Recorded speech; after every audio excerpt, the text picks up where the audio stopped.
Mëngjesi. Një tjetër mëngjes jo i qetë në Paris, apo jo? Që të gjithë parizianët e prisin që të ndodhte diçka e tillë, sepse gjithmonë në raste të tilla pritet një aksion dhe kundërpërgjigje e policisë, por njëkohësisht priteshte faktikisht edhe një sulm tjetër, por ajo që ka ndodhur sot në Sëndëni ishin pikërisht skena lufte që askujt nuk do t'i shkonin ndërmend.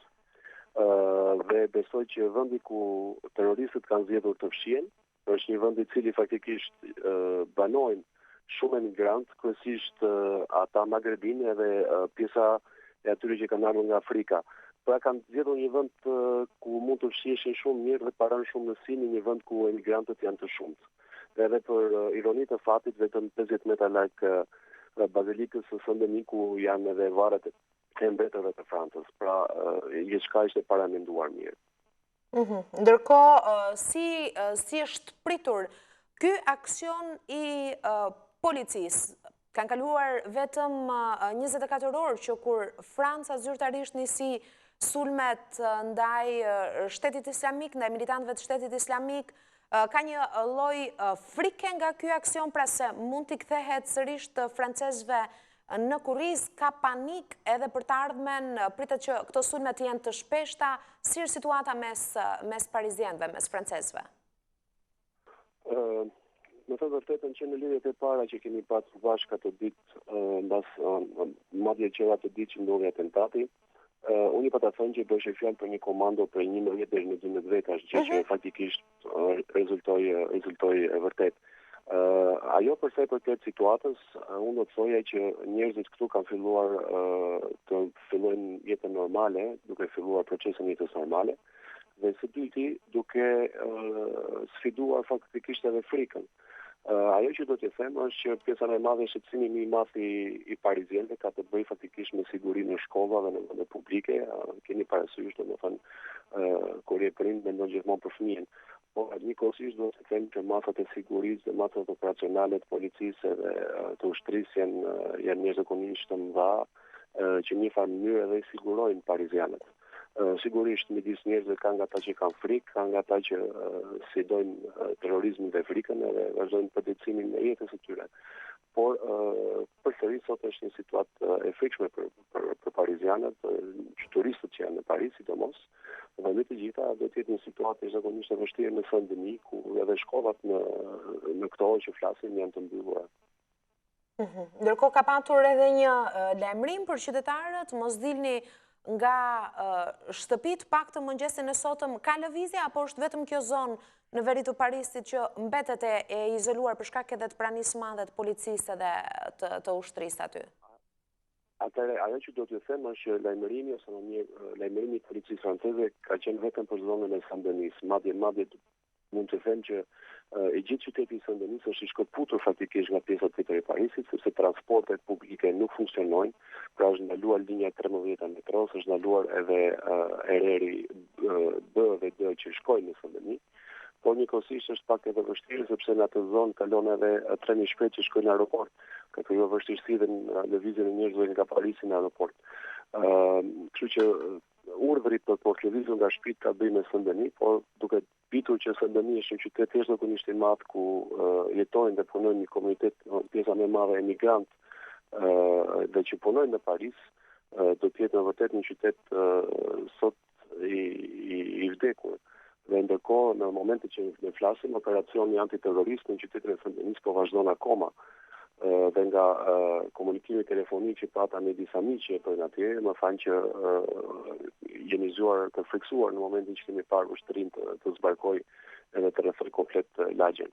Sepse duhet keni parasysh atë ku po ndodh sulmi i forcave të rendit tani është një shesh shumë i madh ku zakonisht në treg i hapur dhe njerëzit kanë gjithë ato zakonet e tyre që blejnë aty. Por njëkohësisht në jug të këtij tregu është një rrugë shumë e gjatë e cila është rrugë tregtare dhe gjithmonë është e mbushur plot. Pra imagjinoni atë qytet që çdo është në lëvizje të marrë pamje të një qytete fantazm. Ndërkohë, zoti Baze, keni patur mundësi përgjatë këtyre orëve pas sulmeve të së premtes ndoshta edhe thjesht të kalonin në një prej pikave që kanë qenë në qendër të sulmeve të së premtes, në një prej bareve apo restoranteve apo për qark stadiumit, vjojnë të mbeten si vend pelegrinazhi, le ta quajmë, ku ende vjojnë të ndizden qërinj, apo është haruar gjithçka me shpresën për të mos ndodhur më në të ardhmen? Jo, nuk besoj që është haruar, kemi qenë mish faktikisht. Në vajtë kemi mbledhur një qëri, kemi depozituar disa lule. Nuk besoj që njerëzit harrojnë atë që ndodhi. Në fash, unë bëj pjesë ata njerëz që nuk kam dëshuar ato zakonet e mia të kthesës këtu.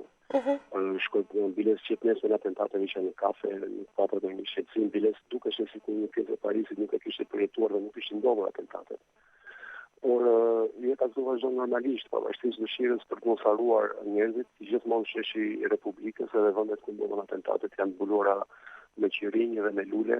Ka shumë njerëz që shkojnë aty, madje edhe njerëz me fëmijë që shpjegojnë fëmijëve tyre se çfarë kishte ndodhur.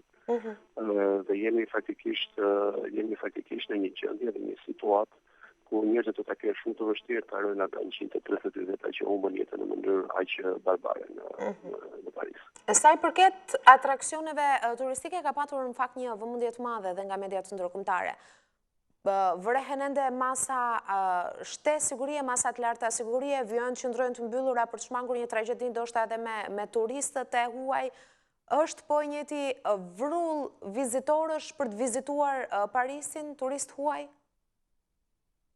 Nuk mund të them këtë që është një vrull, madje sipas statistikave që publikuar nga dhoma e tregtisë së Parisit, bëhet fjalë për gati 50% më pak turistë se sa vjet, pra kemi një ulje drastike. Pra impakti ka qenë menjëhershëm.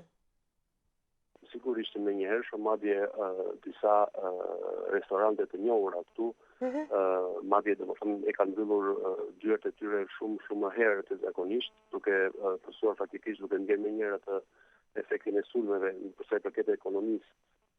Por nga ana tjetër mund të them që dhe vendet akoma publike, muzeet e tjera që ndojnë akoma të mbyllur, për shembull Disneyland që është një atraksion shumë i njohur, Euro Disney që është një atraksion shumë i njohur për turistët mbarkombëtar, vazhdon sot akoma të jetë i mbyllur dhe me sa po ndodh besoj që do edhe disa ditë të tjera do të jetë i mbyllur. Ndërkohë që nga ana tjetër edhe hotelet kanë pësuar një rënje drastike të rezervimeve të tyre dhe anullime të shumta. Kështu që për ekonominë franceze nuk është një çast i mirë, jo as pak. Zoti Banza, faleminderit për këtë lidhje të drejtë për drejtë. Shpresojmë që gjithçka të shkojë mirë deri në fund të këtij operacioni dhe të mos ketë më të plagosur të paktën në radhët e policisë. Patjetër unë doja thjesht të jep disa të dhëna të fundit që më vinë në celular nga operacioni, pra operacioni vazhdon akoma në Saint-Denis. Bëhet fjalë edhe për 2 persona të tjerë që janë aktivistë të kërkuar. Midis personave që kanë humbur jetën janë 3 kamikazë dhe një grua, për të parë. Pra janë 4 gjithsej, sipas informacioneve tuaja?